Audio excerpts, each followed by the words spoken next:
Mitra bisnis, kali ini adalah podcast spesial 20 tahun Tanadi Santoso ada pada Business Wisdom, acara di radio Pas FM dan beberapa radio-radio lain. Jadi hari ini special edition, saya akan bagi dalam 3 segmen: masa kini, masa lalu, dan masa depan. Saya mulai dengan masa kini dulu. Jadi saat ini adalah Juli 2024 ya. Setelah 20 tahun acara Business Wisdom ada di radio Pas FM ya, maka saya ingin bikin special edition, yaitu melihat saat ini Pak Tanadi ini lagi ngerjai apa sih. Jadi sebenarnya karena adanya Business Wisdom acara di radio, saya jadi pembicara ya. Saya mulai jadi pembicara itu 2005 mungkin 2006 begitu ya. Sudah 18 tahun kurang lebih saya menjadi pembicara publik ya, ataupun pembicara corporate. Jadi mengajar di corporate sebagai corporate trainer dan mengajar di public seminar yang kita adakan. Dan yang menarik menurut saya adalah perjalanan ini perjalanan yang panjang, yang buat saya sebuah memori yang cantik sekali. Nah, teman-teman, saya akan mulai dengan sebuah story ya. Jadi Business Wisdom itu paling banyak isinya story ya. Informasi ada banyak, tapi yang menarik sebenarnya diingat orang adalah story. Nah, saya sajikan satu story yang lama yang sudah saya bawakan di radio Pas FM, yaitu tentang sebuah desa yang bernama Chungking. Desa ini di China dulunya sangat makmur ya, sangat makmur banget, dan orang-orangnya happy banget. Lalu suatu saat terjadi perang yang besar, 70% dari orangnya meninggal, sangat sengsara, hancur berantakan, dan orang-orangnya hidup sengsara banget. Nah, yang menarik karena orang-orang di desa Chungking ini sangat baik hati semua, oleh para dewa di langit diberikan 2 keajaiban, yaitu 2 buah sungai. Yang satu disebut sungai pengingat, yang kedua disebut sungai melupa. Jadi orang-orang di desa itu kalau sedang sedih banget hidupnya, dia meminum seteguk air dari sungai melupa, dan dia akan melupakan kehidupan yang sengsara. Kalau mereka sedang damai tenang, mereka meminum seteguk air di sungai pengingat, dan dia akan mengingat kehidupan sukses di masa lalunya. Dan mereka bisa hidup dengan sangat nyaman karena adanya 2 keajaiban, sungai melupa dan sungai pengingat. Mitra bisnis, yang menarik adalah sebenarnya di setiap Anda dan saya, di setiap kita punya 2 keajaiban itu. Karena itu di otak kita, kalau kita sedang terbeban banget, kita bisa melupakan semuanya, Nggak perlu pakai minuman keras lah ya, tapi bisa melupakan semuanya. Sedangkan kalau kita sedang happy, tenang, kita meneguk seteguk air di sungai pengingat, dan kita akan ingat masa-masa indah di masa lalu. Mitra bisnis, seperti hari ini saya sedang meneguk seteguk air di sungai pengingat, dan saya mengingat 20 tahun perjalanan seorang Tanadi Santoso setelah menjadi pembicara di radio Pas FM, lalu bikin public seminar, bikin seminar korporasi, bikin training corporate ya, dan bikin banyak hal yang lain. Mitra bisnis, saya akan mengenalkan dulu karya buku yang sudah saya sediakan di depan ini ya, Saya mulai dengan karya saya sendiri deh, Pak Tanadi Santoso, yang masih ada bukunya ya. Banyak yang sudah tidak ada, jadi saya tidak ada contohnya. Ini adalah Kancing Sang Nenek ya, buku Kancing Sang Nenek. Jadi buku tentang cerita-cerita pendek, ada 52 cerita pendek ya, yang saya tulis pada saat saya usia 52 tahun ya. Berarti sudah 11 tahun ya. Nah, ini Kancing Sang Nenek ya, sudah diterbitkan 2 kali. Dan ini yang baru, namanya Zaman Baru, yaitu menceritakan pada masa Covid kita membuat banyak sekali tentang kehidupan saya pada masa Covid. Nah, ini satu yang sebelum terakhir, namanya Industri 4.0 and the New Thing. Jadi artinya zaman yang sudah sangat baru ini merubah seluruh tatanan kehidupan manusia. Ini bukunya Pak Tanadi ya. Nah, bukunya partner saya Pak Andi, ini ada 3 kebetulan. Satu adalah yang paling baru adalah OKR, Objective and Key Result ya. Yang lain adalah practical problem solving, ini yang paling terkenal seingat saya. Dan ada lagi yang namanya systematic problem solving, ini lebih baru dan lebih dalam gitu ya. Jadi ini adalah buku mitra saya atau partner saya yang namanya Andi ya. Nah, baru-baru ini saya menerima buku satu dari Pak Dirga Cahya Suwanda, salah satu partner saya. Dia menulis buku yang judulnya Sell It Enthusiastically. Wah, berjualanlah dengan antusias. Sell it enthusiastically. Nah, salah satu buku lagi yang menarik adalah buku Strength Based Coaching yang saya tulis bersama dengan Pak Andi, Pak Mademuku, dan Pak Fatoni, yaitu tentang Strength Based Coaching ya. Nah, di luar itu karena saya menjadi penasehat dari S2 Institut Asia, di mana saya membantu mengajar juga di Institut Asia, maka ini beberapa buku yang terbit. Ini adalah buku yang judulnya Not Just Another Brick in the Wall, bukan hanya bata di dinding. Tulisannya depannya unik ya. Tulisan para nerd, non-konformis, orang gila, orang yang merasa bukan siapa-siapa, tapi mencoba menjadi beda dan berusaha merubah dunia. Ada yang sudah berhasil, banyak juga yang masih berusaha. Dan ditulis oleh 40 rekan-rekan mahasiswa dan alumni dari Institut Asia S2 ya. Jadi ini ditulis oleh 40 orang keroyokan, cukup menarik. Sebelum buku ini sebenarnya sudah ada buku yang namanya 11 Ways yang ditulis oleh kawan-kawan batch 11 dari Institut Asia. Dan sebelumnya lagi ada Teamwork yang ditulis oleh kawan-kawan batch 9 dari Institut Asia. Ini adalah buku-buku yang telah dibuat oleh saya dan kawan-kawan saya. Mitra bisnis, saya akan cerita tentang gedung kita, gedung yang sedang kita pakai ini ya. Ruangan podcast ini baru jadi 1 Juli 2024. Jadi ruangan podcast ini baru saja jadi ya. Dan baru kita pakai rekaman kurang lebih 10 podcast. Ya di sini. Jadi baru banget ini ya. Jadi hari ini kita bikin di ruangan podcast. Nanti kita akan ajak kawan-kawan untuk jalan-jalan di gedung kita ini ya, untuk jalan-jalan di gedung kita ini. Mari kita mulai ikuti jalan-jalan ya. Jadi di awal gedung ini dari pintu masuknya sudah dibuat sangat unik ya. Tempat masuknya itu ada bangunan dengan warna kuning yang unik begini ini ya. Ini dibuat oleh Mas Agus Kucing, salah seorang karyawan kami dulu di Sam Design ya. Dan yang di dalam 80% didesain oleh Mbak Nila. Mbak Nila ini yang menggambar juga ruang podcast kami ya. Dan hampir semua ruangan di dalam gedung BWI kami. Ayo kita jalan-jalan. Kalau sudah masuk dari gedung ini, maka kita masuk di pintu kita. Pintu kita ini juga menarik banget ya. Ada 2 singa yang menjaga. Ini kuno tradisi di Chinese community. Saya kebetulan dulu di China kelihatan menarik. Saya beli aja 2 ini ya. Lalu kita bisa lihat, nah ini masih dalam renovasi ya. Renovasi yang masih selalu berjalan. Continuous improvement teman-teman. Ingat, continuous improvement. Artinya kita akan memperbaiki perlahan-lahan dan terus tanpa henti. Gedung ini sudah dibangun 10 tahun lalu jadi dan sampai saat ini masih terus diperbaiki. Lukisannya, jadi kalau tanya orang, Pak melukisnya ini butuh berapa lama? 10 tahun dan masih berjalan. Teman-teman kalau naik tangga kita ya, Anda bisa lihat ini ruangan tengah kita dengan gambar naga yang saya suka banget. Dan teman-teman bisa lihat juga tempat lorong ini yang unik banget menurut saya. Ada naganya, ada tempat foto-foto. Kalau kita acara training atau seminar, kita akan foto-foto bersama di tangga-tangga ini gitu ya. Lalu kalau ke belakang lagi teman-teman akan melihat, nah ini yang menarik. Ya, ada ceritanya sebenarnya. Jadi ceritanya adalah kalau kita hidup dalam perjalanan hidup kita, naik di kapal, maka suatu saat kita punya kesempatan menemukan sebuah botol ajaib. Dan kalau botol itu kita gosok, ini pekerjaan kita ya, maka keluarlah asap. Kalau Anda lihat asap ini, asap yang begitu besar ini, ya, melewati dunia. Dunianya sangat monokrom atau sangat tidak punya jiwa. Seperti zombie, seperti raja yang sedang murung, seperti penyanyi yang sedang murung. Ya.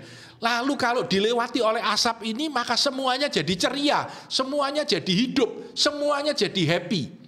Dan filosofinya adalah kami di Business Wisdom Institute ingin menjadi asap kehidupan untuk orang banyak yang memberi inspirasi, menunjukkan jalan sukses, dan memberikan terang yang bisa membawa teman-teman menjadi lebih sukses. Nah teman-teman, kalau Anda lihat di sebelah kita ini ada juga yang namanya Ganesha. Nah ceritanya menarik banget ya. Jadi Ganesha ini dulu ya, ceritanya dari Dewa Langit diberikan hadiah kepada keluarga Ganesha ini, kepada ayahnya.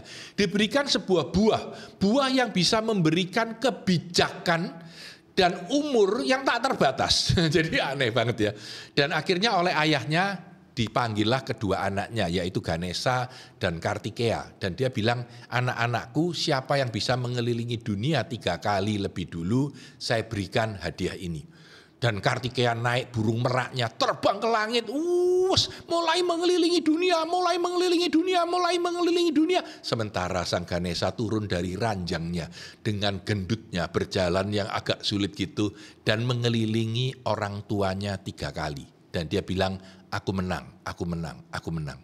Kakaknya turun dari langit ke bawah dan marah, bilang, kok bisa adik bilang menang? Sang adik bilang, kakak, duniamu begitu luas. Duniaku hanya kedua orang tuaku. Dan kalau aku sudah mengelilingi kedua orang tuaku 3 kali, maka aku sebenarnya telah mengelilingi duniaku 3 kali. Dan sang Ganesha menang. Teman-teman, kalau kita naik tangga menuju pada level 3, di level 3 ada ruang kerja tim kita, Business Wisdom Institute ya.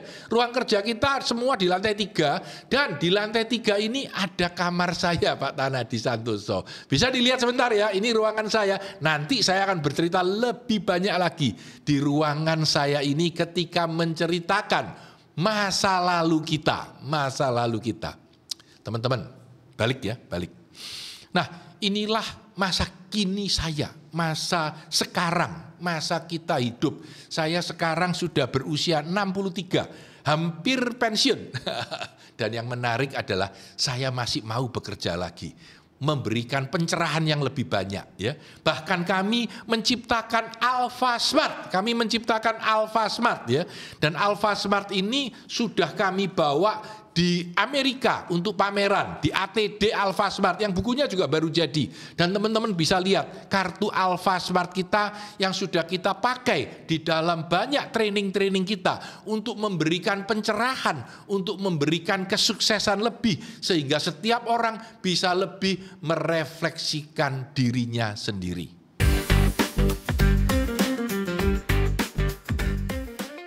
Mitra bisnis, kali ini kita masuk dalam sesi yang disebut The Past, masa lalu kami. Nah, Business Wisdom sudah 20 tahun ya. Nah, awalnya gimana sih buat banyak orang yang tidak tahu, dan mungkin saya jarang sekali cerita ini. Tapi pada tahun 2002-2003 ketika saya mengajukan kepada Pas FM bahwa kami akan mempunyai acara radio 3 menitan. Tidak terpikir oleh saya bakal jadi sekian lama sampai 20 tahun. Bayangan saya bikin 100 lah ya. Sesudah itu sudah selesai itu. Mungkin bertahan 1-2 tahun nih selesai lah ya. Kata 1 hari 1 waktu itu bicaranya begitu. Nah, yang menarik adalah awal dari Business Wisdom itu bukan untuk bikin story-story pendek. Tapi sebenarnya ide saya adalah mencari quotes, ya, kata-kata mutiara yang cantik dan mengkorelasikan dengan bisnis dan kehidupan sehari-hari. Itu awalnya. Saya kasih beberapa contoh ya. Ini saya punya beberapa contoh lama. Ini tahun 2003, 2004 ketika baru mau mulai dengan Business Wisdom. Tulisannya gini. Many people dream of success. To me, success can only be achieved through repeated failures and introspections. Buat banyak orang mimpi soal sukses, tapi buat saya sukses itu adalah kegagalan demi kegagalan yang kita perbaiki dan introspeksi. Ini dari kalimat dari Soichiro Honda. Menarik ya, menarik. Saya kasih beberapa contoh. The difference between ordinary and extraordinary is that little extra. Kata biasa dan luar biasa, cuma beda satu kata luar itu saja. Menarik ya. Ada lagi yang punyanya Winston Churchill yang bilang, success is the ability to go from failure to failure without losing your enthusiasm. Sukses adalah kemampuan Anda melewati kegagalan demi kegagalan demi kegagalan demi kegagalan tanpa kehilangan antusiasme Anda. Nah, seperti inilah tulisan-tulisan awal yang saya harapkan masuk di dalam cerita Business Wisdom awal. Judulnya memang saya tawarkan adalah Business Wisdom. Bahkan ada satu kalimat yang saya suka. Let us see how high we can fly before the sun melts the wax in our wings. Sir Arthur Eddington. Dia bilang, marilah kita lihat. Ini ceritanya Ikarus ya. Seberapa tinggi kita bisa terbang sebelum matahari itu melelehkan lilin yang ada di sayap kita dan membuat kita menjadi jatuh. Nah, saya merasa itu menarik banget ya teman-teman sekalian. Saya mulai dengan itu, tapi dalam perjalanannya ternyata tidak jalan dengan pembuatan quotes itu, tapi justru banyak story-story pendek yang menarik gitu ya. Salah satu story yang menarik menurut saya dan saya amat sangat yakini adalah cerita tentang nasi goreng tante. Tante saya suka masak nasi goreng dan sudah 15 tahun masak nasi goreng dan masih sangat tidak enak. Kenapa tidak enak? Karena pertama kali nasi goreng ini dibuat, ditawarkan kepada anaknya, ayo makan nasi goreng mami. Katanya anaknya, aduh mam, enggak enak. Nasi gorengnya kurang asin. Maminya marah-marah, oh, asin nanti kayak papimu. Darah tinggi tahu nggak? Gitu. Jadi anaknya diam aja. Lalu dia bikin juga untuk keponakannya, ini makan 2 piring nasi goreng buat kalian gitu. Dan keponakannya bilang, tante kok nggak kelihatan telurnya? Marah dia. Itu pakai 2 telur, kenapa kok tidak kelihatan? Memangnya mamimu masaknya telurnya berapa? Marah-marah tantenya. Dan dengan cara seperti itu, sang tante tidak akan mampu menjadi pemasak nasi goreng yang enak. Tapi bila mana kita hidup itu dengan cara yang sangat beda. Ketika anaknya bilang kurang asin, kita tambahi garam sedikit. Dan tanya, sekarang gimana? Enak mam, tapi jangan makan banyak-banyak loh ya, itu asin. Ya mam, tapi enak mam. Nah, ketika keponakannya bilang, tante, telurnya mana? Dia bilang, loh, saya pakai 2 telur. Keponakannya bilang, tante, salah cara masaknya. Dimasak dulu telurnya sampai matang, baru nasinya masuk. Nanti 2 telur tuh kelihatannya banyak banget gitu. Mamiku biasanya kayak gitu. Dan tante ini mencoba, dan banyak banget. Tante ini pergi restoran.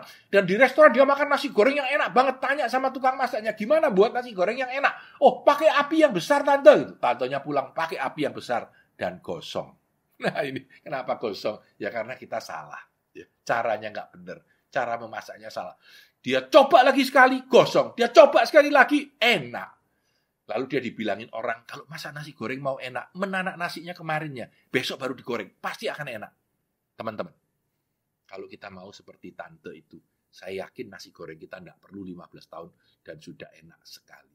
Saya memakai cerita ini untuk cerita di dalam seminar-seminar saya tentang continuous improvement. Bagaimana kita memperbaiki diri. Bagaimana kita bisa menjadi selalu lebih baik. Dan dengan cara yang menarik, saya mencoba menyajikan perjalanan saya ini dalam kehidupan yang berbeda. Saya tunjukkan ya, teman-teman bisa lihat. Ini adalah Business Wisdom data. Jadi waktu saya membuat datanya, Business Wisdom ini, saya tulis di buku seperti ini, ya, bukunya seperti ini ya.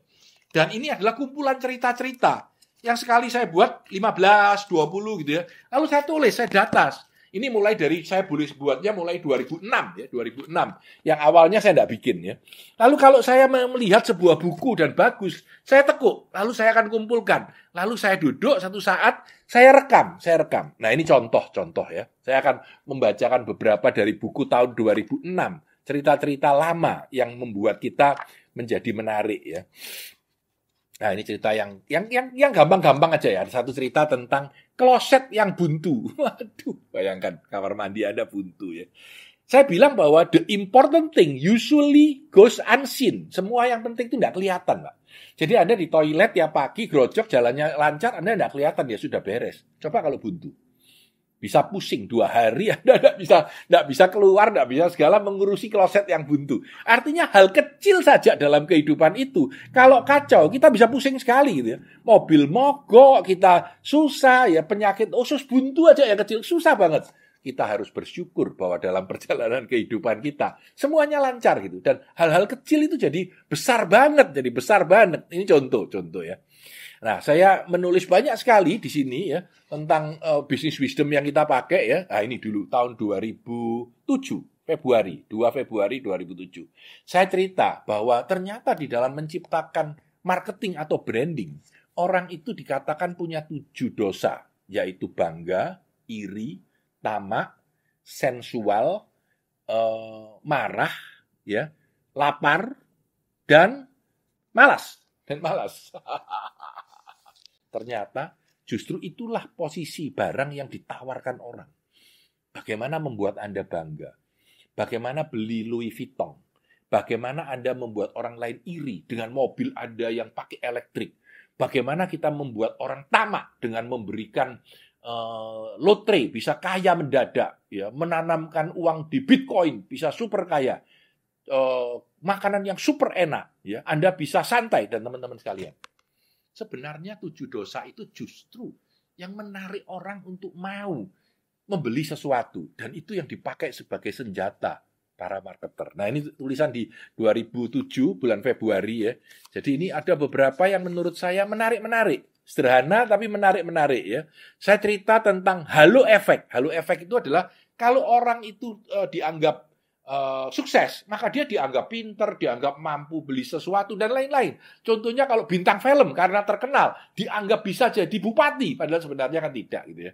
Jadi ini disebut halo efek. Dan saya cerita tentang banyak riset, banyak keadaan, dari buku-buku yang saya baca, dari cerita-cerita kehidupan, dari kehidupan yang saya lewati. Saya cerita banyak sekali hal-hal yang menurut saya menarik ya, tetapi jarang dilihat orang, sehingga cerita-cerita itu menjadi hidup dan menjadi salah satu siaran radio yang paling disukai selama ini. Nah, teman-teman sekalian, ini saya kumpulkan ya, lalu saya tulis, dan ini tiba-tiba minggu lalu waktu saya buka-buka dus lama kelihatan buku-buku ini. Jadi saya merasa, wah ini menarik ya, saya sharingkan. Jadi ini sedang sharing tentang masa lalu. Ini satu lagi, Outliers by Malcolm Gladwell. Dia bilang, apa sih outliers itu? Outliers itu adalah orang-orang yang dalam grafik skala statistik yang paling ujung gitu ya. Jadi dia bilang bahwa di dalam buku Outliers ini, orang hebat itu adalah orang yang sudah belajar lama, 10.000 jam training dan menjadi ahli ya. Berada pada tempat yang hoki. Hoki itu artinya punya sebuah keberuntungan yang tinggi. Jadi butuhnya adalah keberuntungan yang dikaitkan dengan kesempatan. Keberuntungan ini dikaitkan dengan kesempatan dan sebuah persiapan yang cukup untuk mencapai sukses itu. Jadi ini salah satu buku dari Malcolm Gladwell yang saya pakai di dalam acara Business Wisdom saya. Contoh lain, nah ini menarik ini. Waktu itu adalah agama baru zaman ini. Waduh, time is the new religion of our age. We are addicted to speed. Kita itu sangat terlena, teringinkan dan selalu dengan kecepatan. Semuanya mau cepat, semuanya mau cepat, semuanya mau selesai. Remote control, semuanya dicepatkan. Nonton bioskop dicepatkan, nonton video dicepatkan. Nggak mau nonton Pak Tanadim 40 menit kelamaan. Kalau bisa 10 menit dilebatkan lagi. Ini saya nggak mau nonton, dicepatkan lagi. Itu adalah kita di zaman baru ini. Mau tidak mau, waktu menjadi sebuah hal yang paling precious, paling berharga yang bisa kita kendalikan. Dan kita semua berkejaran dengan waktu, ingin menjadi yang terbaik, ingin jadi yang tercepat, ingin semuanya cepat. Kalau bisa, kita disebut sebagai microwave human. Mau pinter, instan. Mau kaya, instan. Mau cantik, instan. Ya. Nggak mau lagi untuk menjadi lebih hati-hati. Nah, inilah beberapa cerita-cerita yang ada di zaman lalu ya, ada placebo effect. Waduh, placebo effect artinya orang itu dibohongin dengan obat. Jadi ada cerita gini, orang itu makan obat ya, dikasih obat satu di harganya mahal ya, 25.000 satunya harganya cuma Rp1.000. Dan kalau makan obat itu isinya sama ya. Ternyata orang yang makan obat yang mahal merasa lebih sehat. Nah, ini menarik. Ini disebut placebo effect. Dan kita cerita banyak tentang placebo effect ya. Nah, ini teman-teman, saya kadang-kadang membacakan puisi. Saya yang dilihat ada puisinya Wild Geese ya. Lalu ada cerita tentang ini sering saya pakai Masian ya, walaupun ini 2010 sebenarnya ya. Terus tentang apa yang disebut dengan api neraka. Jadi ceritanya saya suka banget. Jadi ada seorang sufi ketika dia sedang mau masak di hutan, tidak ada api, dia terbang ke langit, ke depan neraka. Dan dia minta sama penjaga neraka, Pak penjaga neraka, aku minta apinya. Penjaga neraka bilang, di sini tidak ada api. Waduh, marah sufi ini, kok bisa tidak ada api? Dan penjaga neraka ini bilang, tahukah kau bahwa semua orang yang masuk neraka tidak terkena api, tapi sebenarnya karena di hatinya sudah terbakar oleh apinya sendiri. Wah, ini filosofis yang dalam ya, mengena, tapi sebenarnya sederhana. Nah, inilah teman-teman, 20 tahun berbicara tentang hal-hal sederhana seperti ini. Ya, saya selalu pakai bukunya ini Moleskine untuk membuat catatan ya. Lalu saya pakai agenda, ini saya bikin sendiri untuk saya. Jadi ini sudah banyak tahun saya pakai, saya bikin sendiri ya. Jadi inilah kehidupan dulu ketika saya banyak merekam Business Wisdom di radio Pas FM dan banyak radio dari CVP lainnya. Mitra bisnis, saya pada 4 tahun lalu ya, 2020 ketika pertama kali COVID, pusing banget. Akhirnya saya melakukan sesuatu yang produktif. Mereview buku setiap hari satu. Dan setiap hari satu. Dalam 200 hari saya menyelesaikan 205 buku. Dan saya mendapatkan hadiah muri untuk orang dengan mereview buku terbanyak secara berkesinambungan. Dan sekarang sudah 320 review buku saya. Dan saya dapat hadiah muri.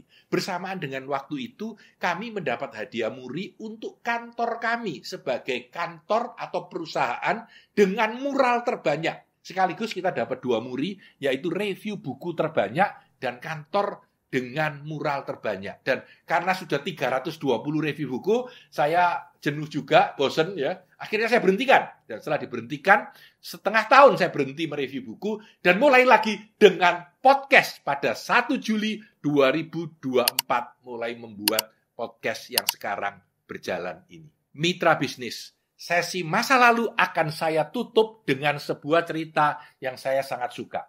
Di sebuah desa yang kuno banget ya, di kota China yang zaman lama sekali, ada seorang petani. Dia ini pedagang sebenarnya, tapi hidup di desa dan bertani juga. Waktu dia keluar, sekali keluar itu kira-kira 3-4 hari ya. Lalu istrinya mengantarkan dia ke pintu depan ya, seperti dalam film silat dulu. Ayo berangkat loh gitu ya. Dan orang ini berangkat pergi. Dan ketika dia berangkat pergi, di bawah tiba-tiba dia kelihatan sepotong gobang uang bengkok. Uangnya bengkok, tapi dari silver. Dan dia lihat, wah, ini uang zaman kerajaan hebat. Ini harganya pasti mahal. Dia pergi ke sebuah toko barang antik dan dia tawarkan, ini harganya berapa? Katanya toko barang antik, ini laku sekian keping emas. Katakanlah laku 10 juta gitu ya. Bayar uang 10 juta, uangnya diambil, dia pergi ke kota. Wah, di kota itu dia lihat ada orang menjual gelang dengan harga murah, lelang gitu. Cuma 8 juta, dia bayar, beli gelangnya. Dia pergi ke kota berikutnya. Dia jual di kota berikutnya. Wah, ternyata jadi 20 juta. Dari 20 juta uang itu dia perdagangkan untuk beli barang. Dia jual lagi, barang jual lagi. Jadi 40 juta. Waktu 40 juta dia jadikan emas semua. Jadi bawa emas supaya lebih kecil barangnya. Waktu bawa emas, dia pergi dan dia berjalan pulang ke desanya. Dan tiba-tiba sebelum dia pulang, dia dirampok orang. Kedatangan orang bawa gobang segala macam. Dan akhirnya emasnya diambil semua, hilang. Dan dia pulang dengan perlahan pulang sampai rumah. Dan istrinya tanya, Kak, gimana tadi perjalanan keliling 4 hari ke kota itu? Ya, enggak ada apa-apa sih, Dik. Awalnya sih saya ketemu sekeping uang bengkok, dan waktu sampai sini ternyata sekeping uang bengkok itu sudah hilang. Dan orangnya tertawa. Mitra bisnis, kadang-kadang kita tidak usah terlalu memikirkan kehidupan terlalu sulit ya. Karena hanya sekeping uang bengkok saja yang kita terima. Dan akhirnya juga yang hilang cuma sekeping uang bengkok.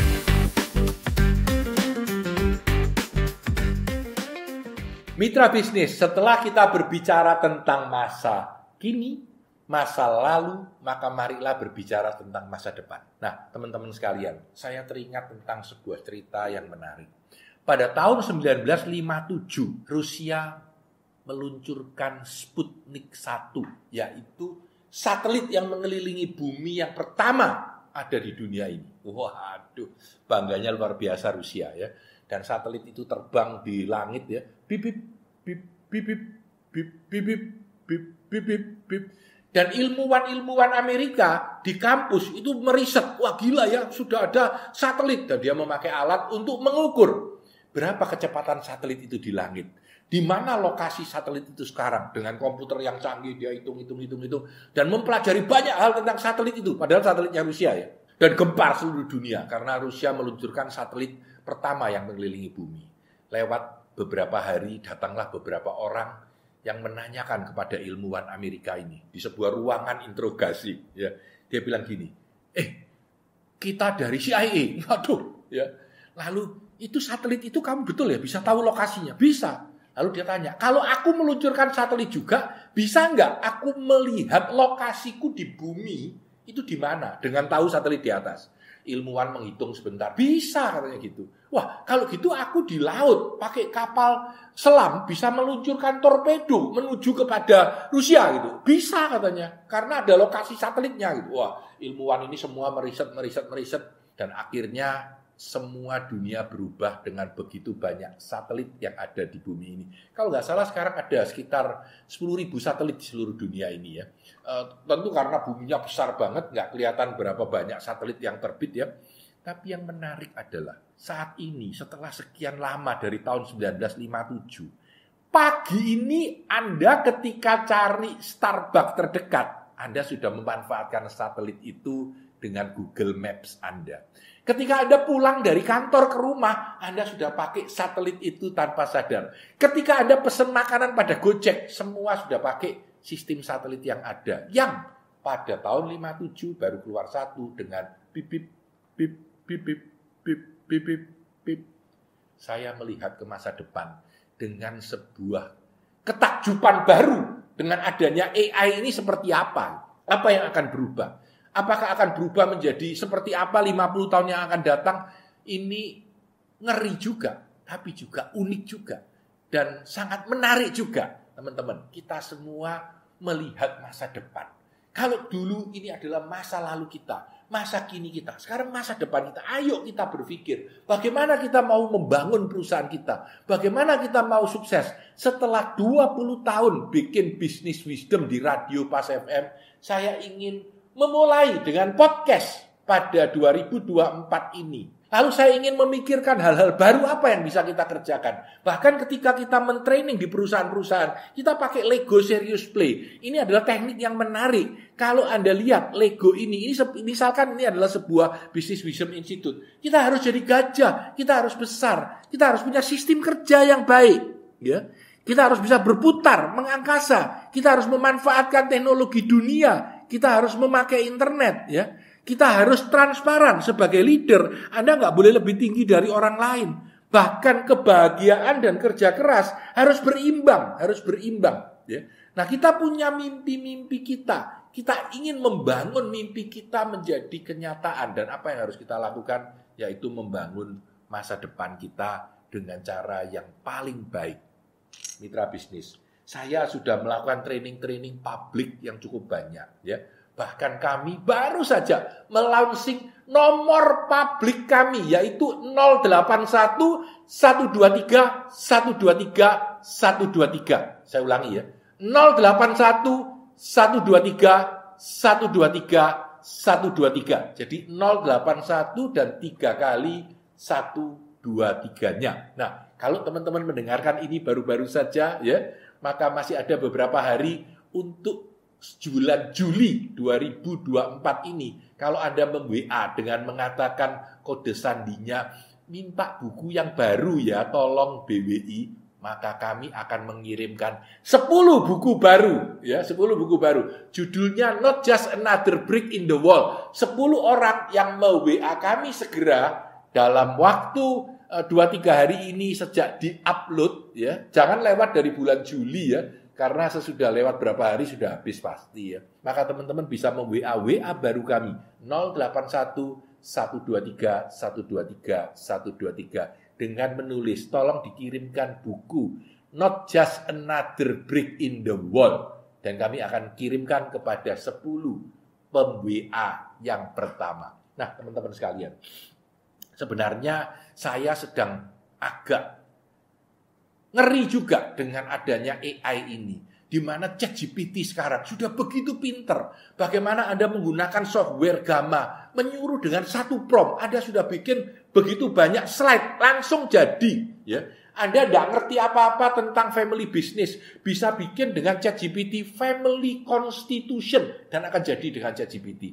Anda mau bikin PowerPoint presentation tentang bagaimana menangani Gen Z, Anda dengan mudah akan bikin Gen Z. punya materi. Nah, teman-teman sekalian, menakutkan banget.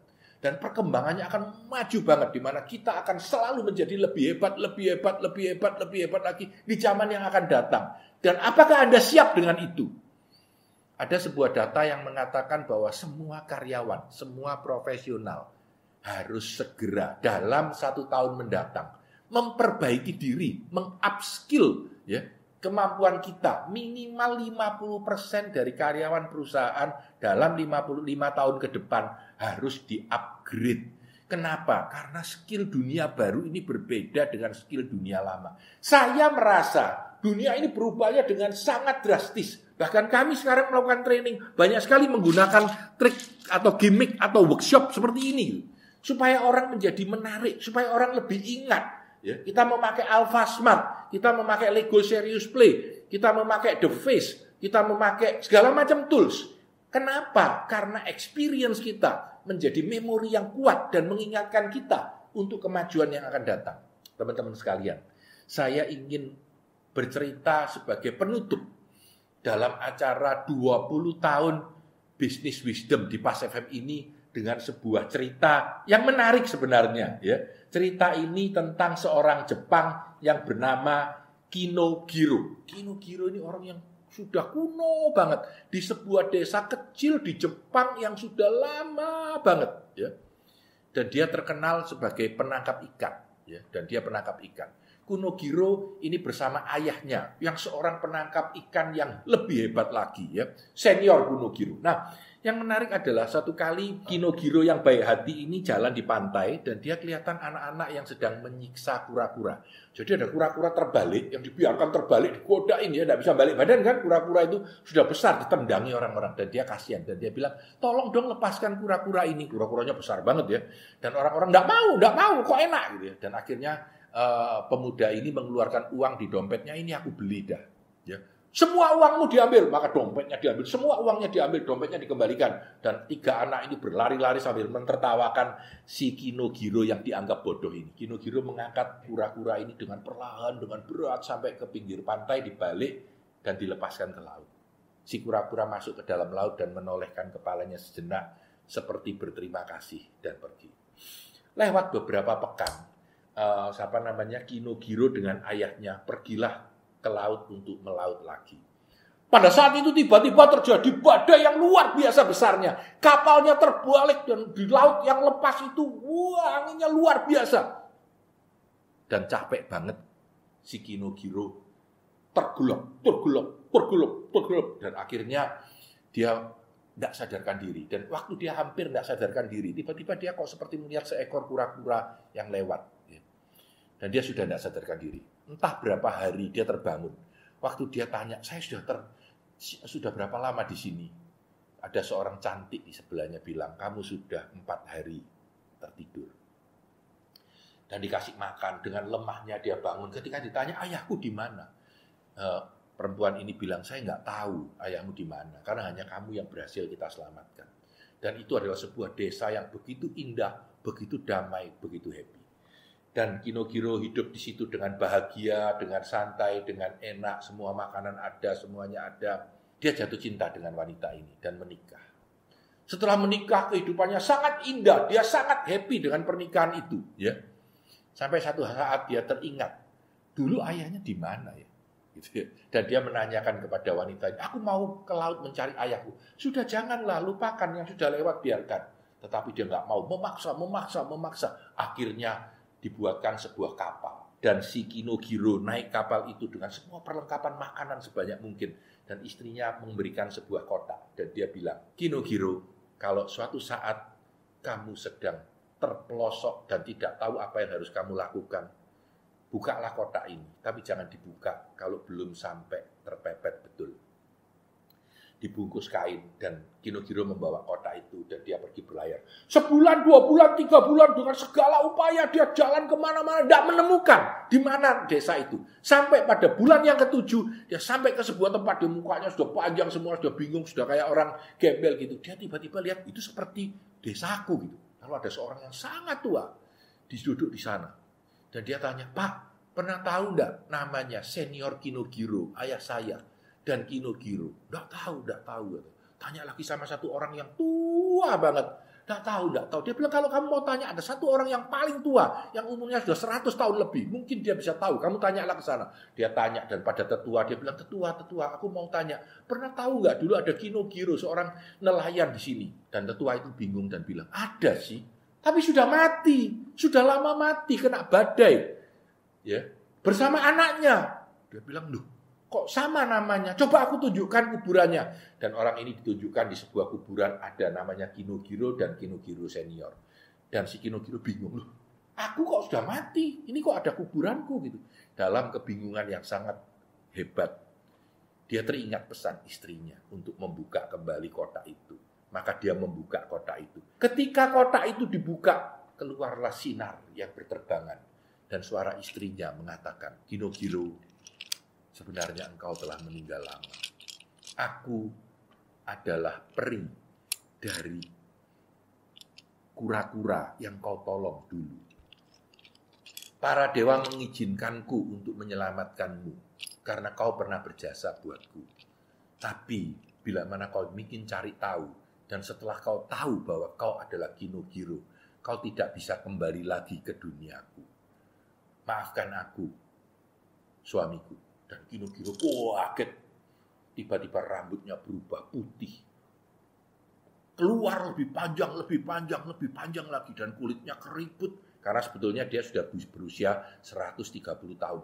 Semuanya keriput, melotot, matanya jatuh. Dan dia mati menjadi abu pada saat itu. Teman-teman sekalian, ini sebuah cerita yang saya bawakan dalam Business Wisdom yang sangat lama lalu. Ya. Saya tutup dengan cerita ini dengan memaknai bahwa apapun di masa depan kita masih sebuah misteri, masih sesuatu yang tidak ketahui.